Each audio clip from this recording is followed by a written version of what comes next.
My name is John Gilroy, and I'll be giving you 8 minutes on microphones for podcasters. Now, what gives me the authority to talk about microphones? Well, I've been on the air in Washington, D.C. for 30 years. I've recorded at most of the major radio studios.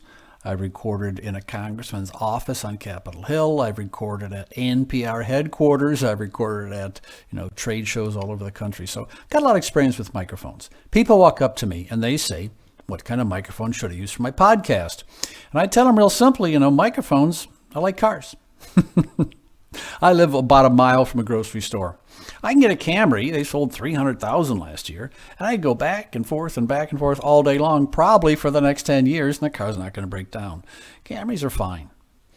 Now, my neighbor has a Mustang GT. He has a Coyote model that's 460 horsepower. Whew. Now, if I took that to throw, that'd really get me there fast. What if I get hit over the head, I win the lottery, I can also get a 700 horsepower Dodge Hellfire? Boy, that would really get me there fast. However, there's just one tiny problem. Speed limit 25 miles an hour in the street in front of my house. And so that's why microphones are like cars. I think you should get a Camry.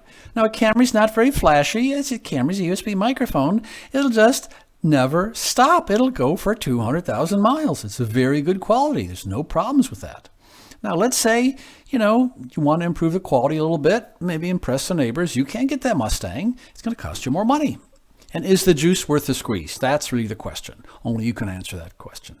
This is a picture of a Sennheiser directional microphone. This is connected to a Rodecaster Pro. $200 for the mic, $700 for the mixer, something like that. All kinds of pricing for XLR microphones and mixers, and easy to find. 3 years ago, Hubbard Broadcasting invested $25 million into their studio in Chevy Chase, Maryland, just off of Western Avenue. Best microphones, best soundboards, best rooms, best everything. I've recorded in all three, and I don't know if the difference is all that noticeable. I think it's important to work on your delivery and work on your interview skills, probably most at all at this level. Okay, a little bit more about microphones. Digital microphone, you're recording on Zoom, it's probably going to be fine, If you have face-to-face interview, maybe one person you can share the mic, but it gets kind of awkward. USB doesn't play well with others. If you have 2 or more people in a room, what you probably want to do is move up to an XLR with a mixer, something like that. It's also an analog recording method, probably better quality. And if you're a multimillionaire, just buy a multimillionaire studio. I am not going to argue for hours and hours about condenser mics versus directional mics and inside and outside everything. No. If you can spend 10 hours doing that, you might as well spend 10 hours arguing with the CBNE, Certified Broadcast Network Engineer. You can go to the Society of Broadcast Engineers, hire one, $400 an hour, and you can spend all day long arguing it. But it's going to be a waste of your breath because it's much more effective for you to say that 10 hours promoting your podcast.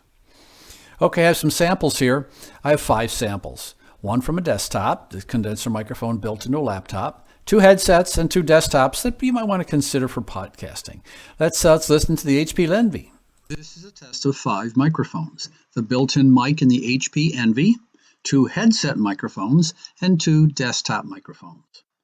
This is the built-in microphone for the HP Envy X360. Welcome to Nationals Park, the home of the Washington Nationals. Starting at third base today is Claude Jennings Jr. It's not that bad. I'm surprised how good it is, but I would just use it in an emergency. We're going to talk about 2 different headsets here. Now, when I'm in a studio, I like to stand up and have a boom mic, but I don't always get what I want. And so I tend to go off mic a lot. And so if you have a headset, it prevents you from going off mic. So I got this Yamaha CM 500, about $60. Take a listen. It's very easy to use. Your cushion's very comfortable, but may not sound good. This is the headset, the Yamaha CM 500. Welcome to Nationals Park, home of the Washington Nationals. Starting at third base today is Claude Jennings Jr. It's probably weak for most people. This is a Cooler Master MH650 headset. This is a gamer headset. It's recommended by a CBNE. And what's cool about this is it's got lights on the side. I guess that's for podcasting at night or something.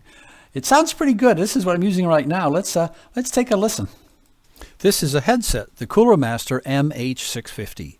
Welcome to Nationals Park, home of the Washington Nationals. Starting at third base today is Claude Jennings Jr. All this audio is not normalized or anything else. It's just raw audio. We're going to look at two desktops that you might want to consider for podcasting. One is a desktop M Audio Uber mic. It bounces around $100, something like that. Recommended by a CBNE. Let's give it a listen. This is a desktop, the M Audio Uber mic. Welcome to Nationals Park, home of the Washington Nationals. Starting at third base today is Claude Jennings Jr. This is a standard one for podcasters, the Blue Yeti. This is the Blackout. I like it. I don't have any problems with the Blue Yeti. I think it sounds good.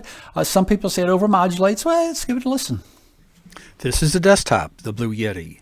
Welcome to Nationals Park, home of the Washington Nationals. Starting at third base today is Claude Jennings Jr. There are 5 types of microphones. You can choose what you want to use for your particular podcast. Nobody talks about using microphones to promote their podcast. I think you should buy a flag for your microphone. When you have a guest there, take a picture of that guest. It's a great way to promote a podcast. I've used it hundreds of times. It's so great. This is an example. We saw this one earlier. This is Sennheiser Pro.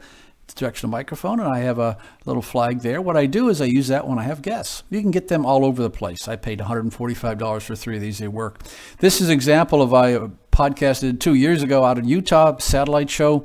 A lot of buzz, a lot of people walking around. I had a professional audio engineer. I had a professional photographer. We took these pictures. These were fantastic for promoting the podcast, and the guests love it. They use it all over the place and talk about you and your podcast. My name is John Gilroy. I give practical advice about podcast promotion. You can follow me on LinkedIn. You can follow me on Twitter. Here's my email account. My parting advice is real simple. The next time you see a microphone, whatever kind it is, go forth and podcast.